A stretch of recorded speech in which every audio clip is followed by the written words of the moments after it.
Buenas tardes a todos y quería dar las gracias al Colegio de Ingenieros de Caminos de la Demarcación de Cantabria por esta invitación a participar en esta jornada sobre movilidad sostenible. Quería simplemente corregir la presentación porque son no más de 30 años, son casi 50 años de trabajo. Justo este año cumplo 50 años de haber terminado la carrera. O sea que ha pasado un buen tiempo. Mi presentación está más orientada al transporte público bajo estos tres aspectos: una introducción, un segundo punto sobre el potencial del transporte público y un tercer punto sobre la integración de la movilidad y el transporte público. Esta es la única transparencia que voy a poner de Santander, porque no conozco nada de Santander, salvo el paseo que me he dado esta mañana, en el cual, pues, porque a mí me parece importante saber dónde estamos y por lo menos un primer dato, saber el tamaño de la población de la ciudad, del área metropolitana y de la comunidad, en este caso, porque bueno, yo provengo, como han dicho, de haber trabajado muchos años antes de jubilarme en el Consorcio Regional de Transporte de Madrid y trabajaba a nivel de la Comunidad de Madrid. Bueno, pues esos son unas cifras de Santander y de Cantabria, y simplemente decirles un dato. La densidad de Santander, para que se den una idea, es la densidad de la ciudad de Madrid es solamente un 15% más grande que la de Santander. O sea que Santander tiene una densidad muy elevada. Después hay una transparencia al final que le compararé Santander con alguna otra ciudad francesa de más o menos el mismo tamaño. Como decía, no voy a hablar más de Santander porque no conozco nada de Santander. Por lo tanto, no voy a meter. Hay un experto que después hablará de Santander, ¿no, Iñaki? Bueno, estamos hablando de movilidad urbana, pero realmente estamos hablando en un ámbito más allá de la movilidad urbana. Estamos hablando de una ciudad que tiene un ámbito metropolitano, en el cual pues hay una ciudad principal, en este caso sería Santander, y una serie de ciudades en torno, y perdón, esta es la ciudad de Santander, con lo cual este gráfico nos adapta a Santander porque aquí estaría el mar en una parte importante, pero bueno, como concepto hay una serie de ciudades en el entorno y hay una serie de movilidades que se dan ahí, que a mí siempre digo que hay cuatro movilidades, ¿no? La movilidad de la ciudad principal, es decir, de Santander, que es una movilidad urbana puramente; la movilidad del resto de ciudades, que también es otra movilidad urbana; y después otras dos movilidades que no son urbanas, que es una movilidad radial hacia la ciudad principal y después una movilidad transversal entre ciudades, que además cada día es más importante a medida que va madurando el área metropolitana, porque las áreas metropolitanas con el tiempo tienen un proceso de maduración y de hacerse más complejas en la localización y en la movilidad de las personas que trabajan en ella. Es decir, que hay dos movilidades urbanas y dos movilidades que no son urbanas, y todas estas movilidades hay que tenerlas en cuenta cuando se hable de la movilidad de Santander, porque todas tienen una incidencia directa o indirecta en el ámbito de Santander, y unas son más adecuadas a ciertos tipos de transporte y sobre todo a pie. Afortunadamente en España, y no lo ponemos de relieve, las movilidades urbanas, tanto la 1 como la 3, son movilidades donde el componente peatonal es muy alto, normalmente superior al 60%, no sé cuánto será aquí en Santander, pero suele ser de ese orden en muchas ciudades, y hay que estar orgullosos de esa movilidad y de ese porcentaje, porque resulta que eso no se tiene en muchos sitios, y eso hay que mantenerlo y, si es posible, tratar de incrementarlo y no ponerle barreras a esa movilidad. Lo que hay que hacer es procurar que aquello que no es movilidad a pie, pues procurar, y no es en transporte público, procurar captarla en ese sentido lo máximo posible, a ser posible con una serie de medidas, ¿no? ¿Cómo logramos una movilidad sostenible? Pues bueno, hay un manual del IDAE que habla de medidas que hay que tomar. Aquí he recogido 5 pilares en el cual pues yo voy a tratar uno, que es el potenciar el transporte público, y también algo de la movilidad combinada. El resto, pues Julián ha hablado de la integración, de la planificación con la movilidad y el transporte público, pero bueno, hay otra serie de ámbitos en los cuales pues habría que que tocar y supongo que el conferenciante que viene después pues algo tratará. Si yo trato de potenciar el transporte público, ¿qué es lo que tengo que hacer? Pues de alguna forma tratar de mejorar las características funcionales del transporte público. ¿Cuáles son las características funcionales? Pues aquí enumero unas cuantas de ellas, como es la frecuencia del servicio. A lo mejor, en vez de hacerlo gratis, ¿por qué no mejoro la frecuencia del servicio? Manteniendo un cierto precio en el transporte público. En los vehículos, en cuanto a la capacidad, imagen, comodidad, contaminación, velocidad comercial y explotación, en el cual interviene mucho la distancia entre paradas, y estamos siempre procurando al autobús cargarle con poner las paradas cada vez más cerca, con lo cual el autobús estamos consiguiendo velocidades que no llegan escasamente, sobrepasan los 10 kilómetros por hora en los ámbitos urbanos. La capacidad de oferta en el tramo de máxima carga, este es un componente que normalmente no se le trata nunca. Cuando uno dimensiona una línea, debería dimensionarla por el tramo que pasan el mayor número de viajeros en la hora punta. Y había que dimensionar dando una oferta de servicio para que los viajeros que pasan por esa hora punta vayan con una cierta comodidad.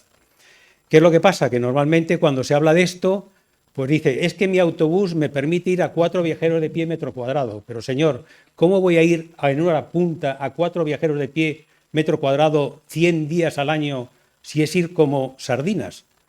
Así no capturamos gente para el transporte público. Y ya no digo en el metro, que a lo mejor se diseña para ir a 6 viajeros de pie en hora punta, o Transmilenio en Bogotá a 6 viajeros de pie en hora punta. Eso es imposible. Si uno está diseñando con cierta perspectiva de género, no puede diseñar con esos parámetros en absoluto.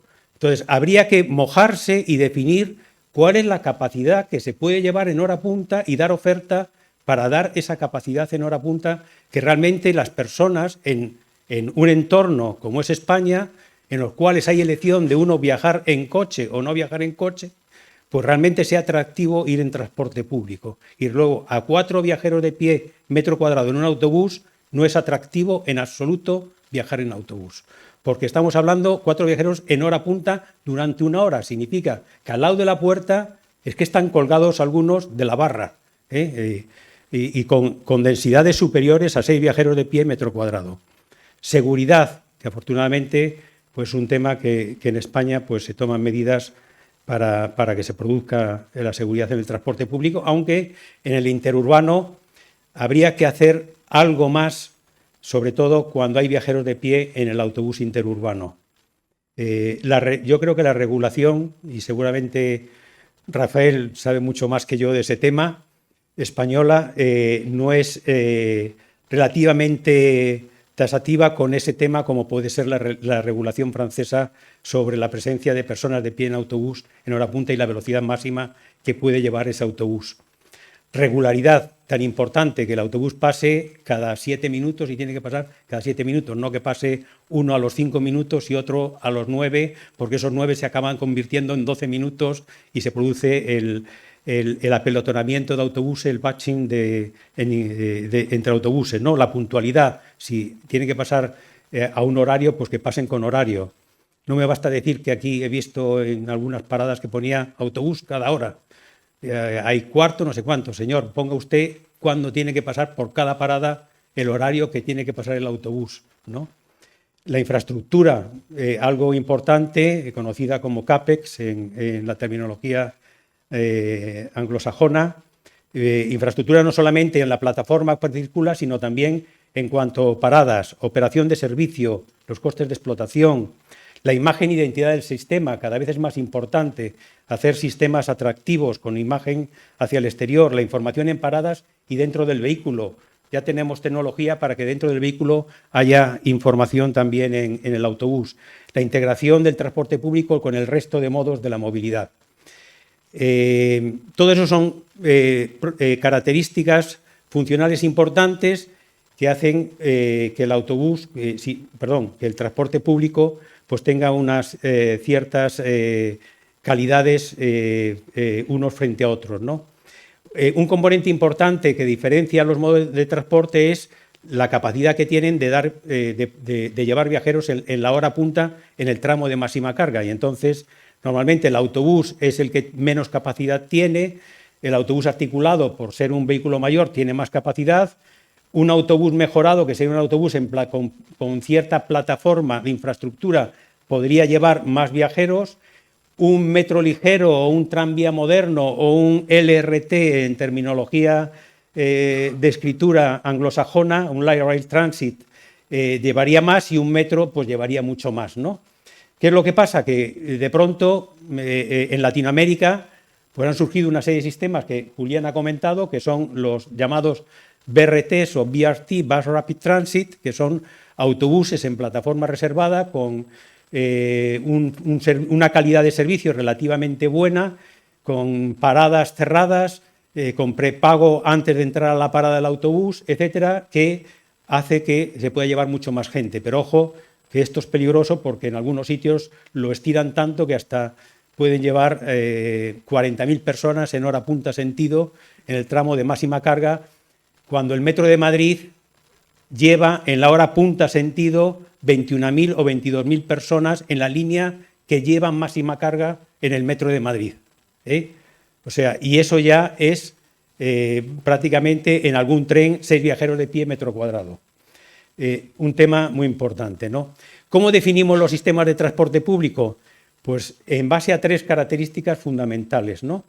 Básicas, que son la infraestructura por la cual circula, la tecnología de ese material móvil que circula el vehículo y la operación y explotación de servicio. La mezcla de los 3 define diferentes modos de transporte público.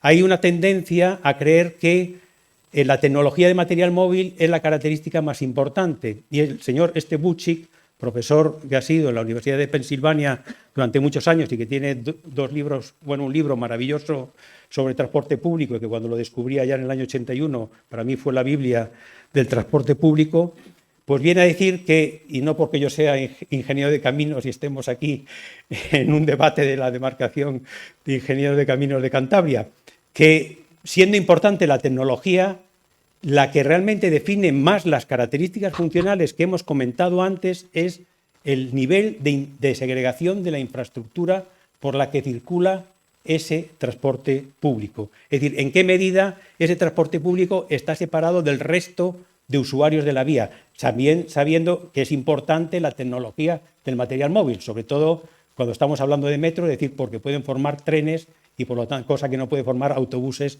en sí. Sí puedes hacer el autobús más largo, pero no tanto como un tren, ¿no? En sí.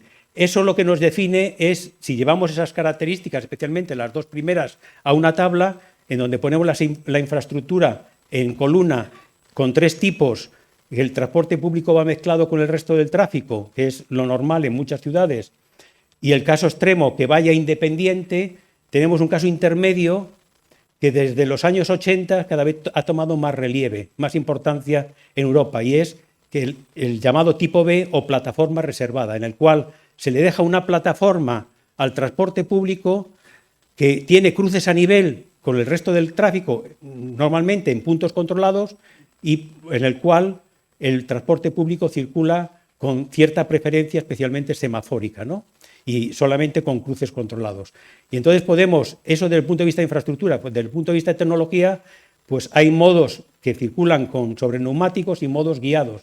Modos guiados normalmente, si uno piensa en el ferrocarril, en el carril, ¿no? Pero también hay modos guiados con neumático.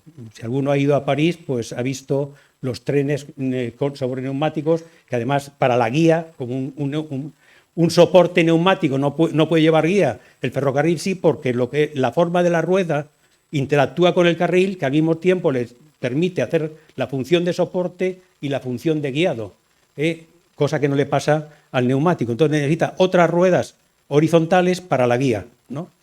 Pero existen modos o algo que lo guíe en sí.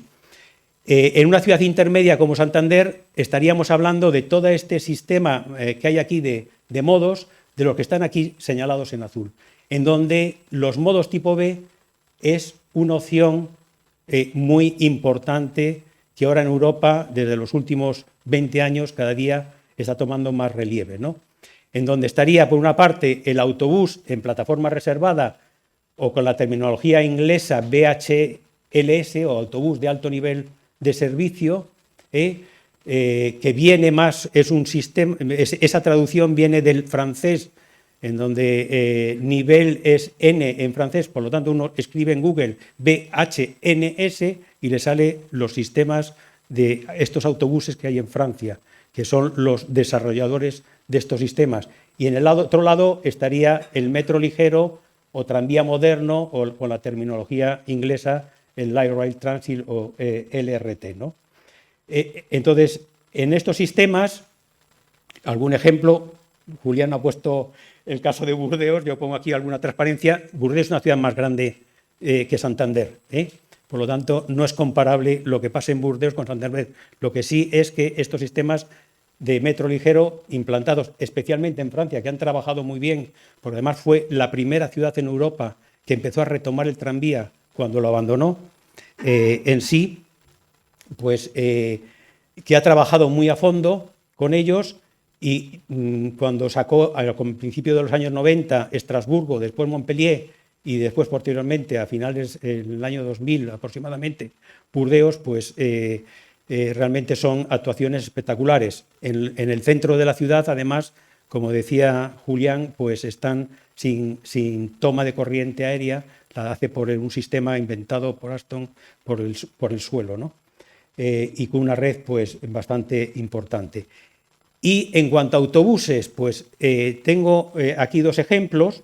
Por una parte, el de Rouen, que es otra ciudad francesa, que primero desarrolla un tranvía y después, en una segunda fase, querían desarrollar una segunda línea de tranvía y como no tenían dinero para la línea de tranvía, pues desarrollan un sistema en plataforma reservada de autobús. Y con la ventaja de que este es un sistema en el centro de la ciudad, aquí en rojo, todo lo que está en rojo es plataforma reservada de ese nivel tipo B que antes comentaba, ¿no? Para los dos sentidos de circulación. En naranja, como por ejemplo aquí solamente hay un sentido que tiene plataforma reservada y en verde, que sobre todo hacia las afueras, donde no hay congestión ninguna, pues está mezclado con el resto del tráfico. Entonces tiene tres líneas que canaliza en una plataforma reservada en el centro de la ciudad, ¿no? Además, este es un sistema un poco particular porque han tratado de darle un acierto guiado y de ahí viene esta pintura que tiene aquí, no se llega a ver, pero en la transparencia que viene después, un lector óptico que permite al autobús un cierto guiado.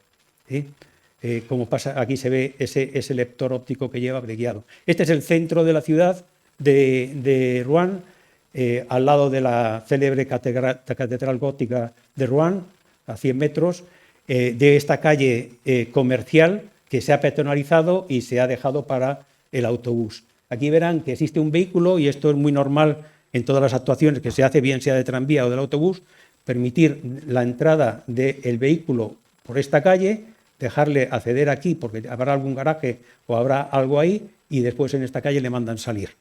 O sea, no circula por la calle, es peatonal y transporte público.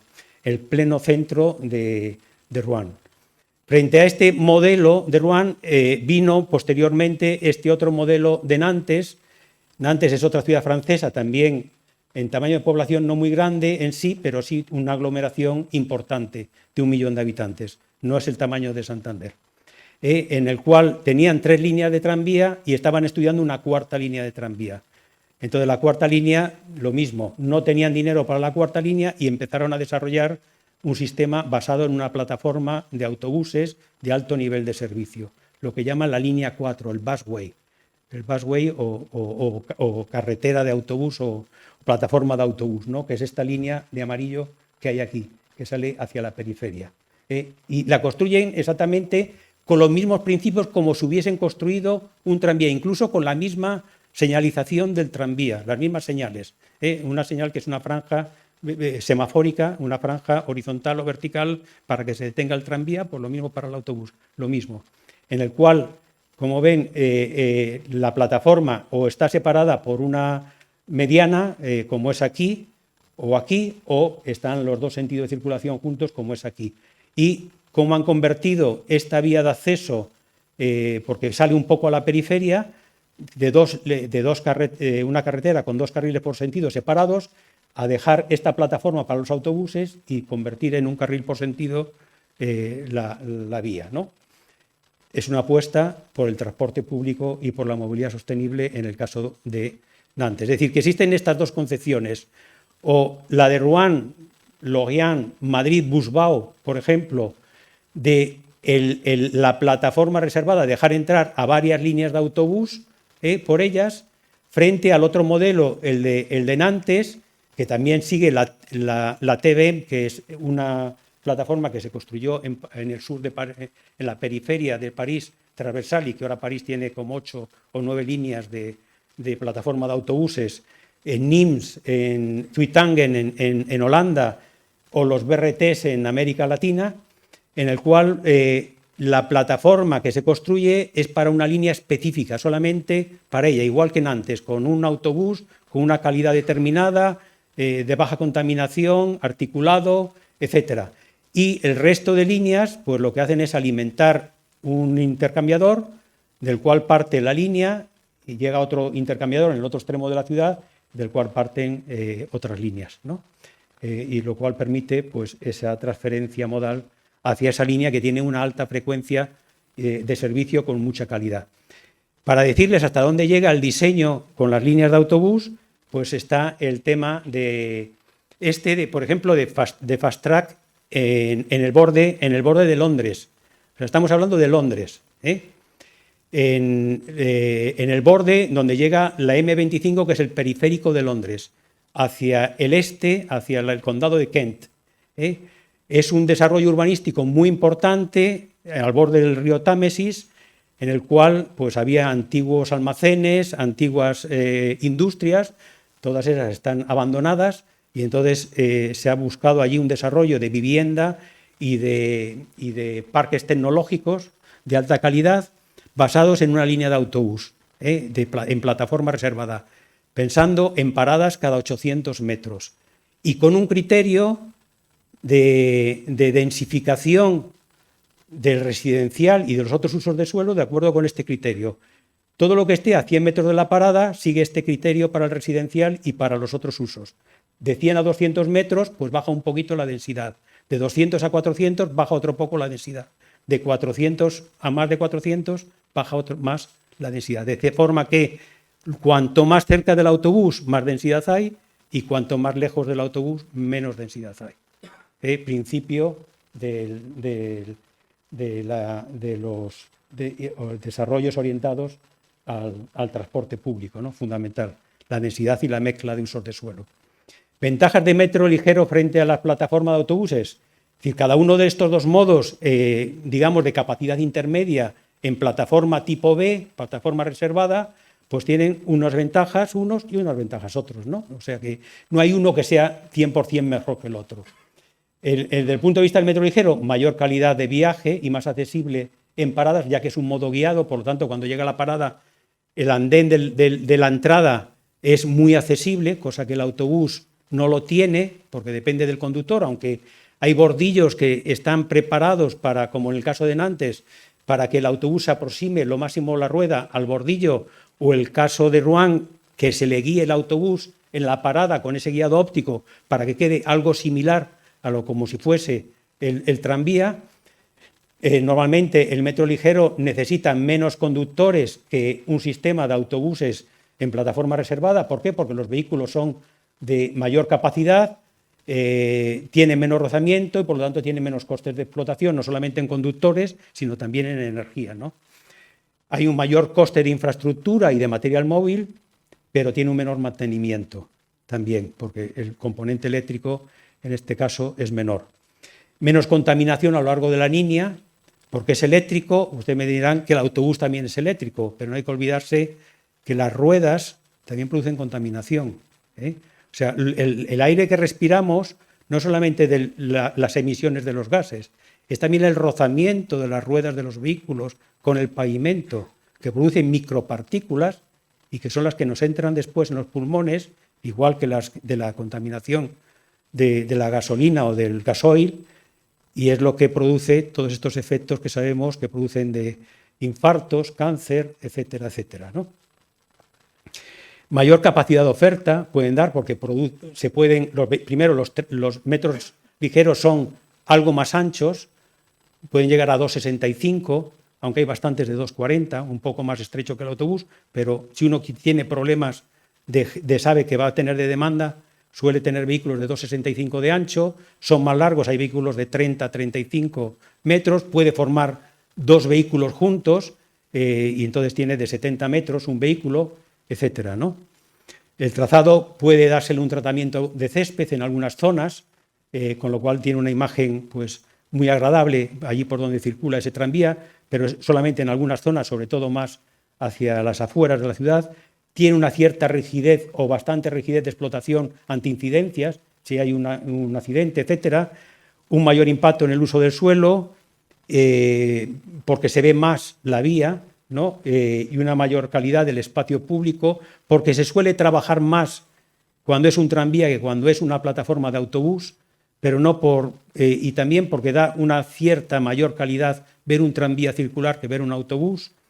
Y la velocidad de explotación, pues prácticamente es muy parecida, aunque se puede decir que es algo mayor en el metro ligero porque tiene un componente semafórico, una preferencia semafórica mayor, porque normalmente para la misma demanda son menos trenes los que hay que dar que autobuses, porque son mayores los trenes. Por lo tanto, uno puede jugar mejor con la preferencia semafórica. El autobús, pues, si se hace con los mismos principios que la del metro ligero, o se debe hacer, puede ser utilizado también como un servicio de emergencia, más que en el metro ligero también, pero si está con césped no. La construcción es mucho más barata, es una ventaja que tiene el bus en plataforma reservada.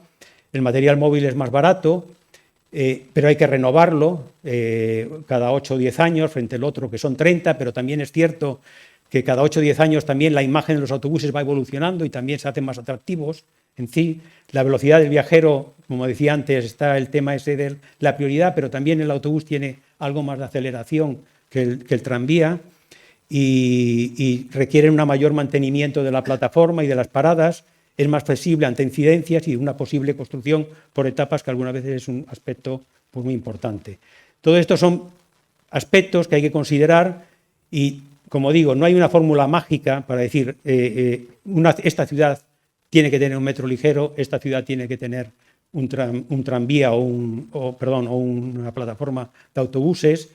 Las limitaciones de la topografía, por ejemplo, local, son importantes. Lo que es importante es tener un plan maestro a 20 años o 30 años, y para lo cual es fundamental planificar, cosa que se tiene muy olvidada y que muchas veces los políticos quieren planificar a 4 años o como mucho a 8. Hay una fuerte intromisión política bajo ese concepto de los autobuses son aburridos, el tranvía es más sexy.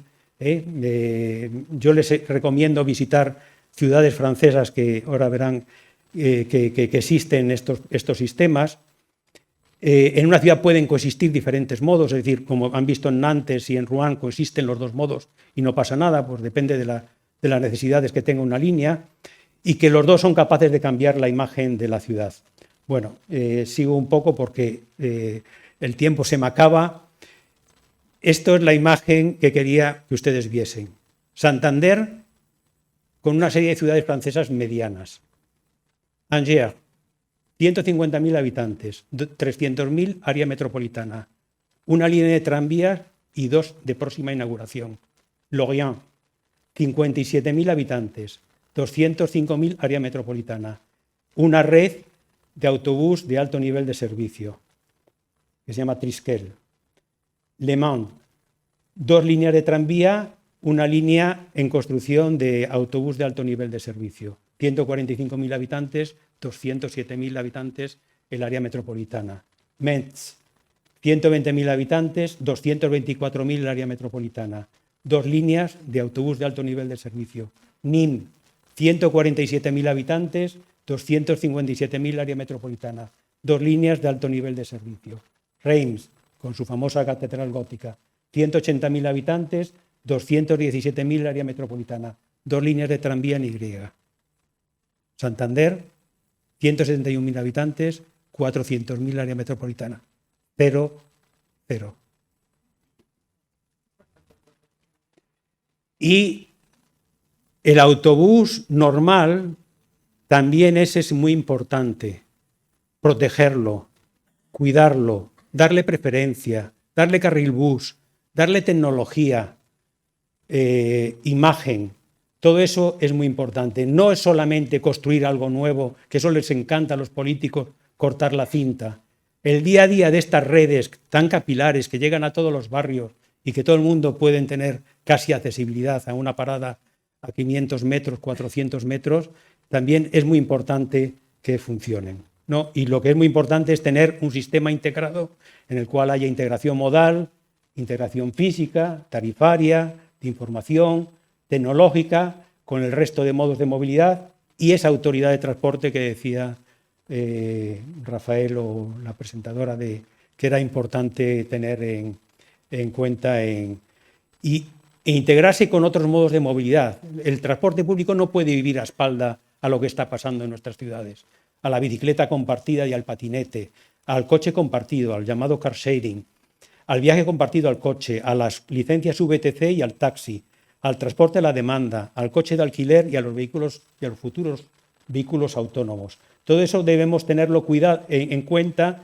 con estas plataformas que se llama MaaS, Movilidad como Servicio, en el cual hoy en día cada modo tiene su propia web y si uno quiere puede a lo mejor saber cuándo llega el autobús o puede alquilar ese taxi o puede alquilar ese car sharing en el caso que tenga ese vehículo compartido, pero lo que se trata es de tener una única plataforma que integre todo eso y que uno pueda, bien por medio de esa plataforma, comprar un viaje individual de su puerta origen a su puerta destino, pagando, diciéndole todo lo que tiene que hacer, o mejor, uno puede comprar un paquete de movilidad mensual o anual en el cual, ¿quién no estaría a lo mejor dispuesto a pagar 3.000 euros al año en el cual está el transporte público de su ciudad, está no sé cuántos servicios de taxi en la ciudad, no sé cuántos fines de semana que puede alquilar coche, 15 días al año de alquiler el coche en verano, etcétera? Seguramente muchos no tendrían necesidad de tener un segundo coche y seguramente otros cuantos no tendrían necesidad de tener ningún coche. Eso es lo que tratamos de buscar con esa movilidad como servicio. Que en el garaje de nuestra casa o la parada de nuestra casa estén esa bicicleta, ese taxi, ese coche de alquiler o ese transporte público esperándonos para poder realizar el viaje que necesitamos realizar. Y recordarles esta otra cita, ya que estamos de cita, que las ciudades inteligentes no son las que tienen muchos elementos de estas tecnologías inteligentes, como decía esta comisionada de transporte de la ciudad de Nueva York, sino que son aquellas que no necesitan el coche como primera opción de viaje. Muchas gracias.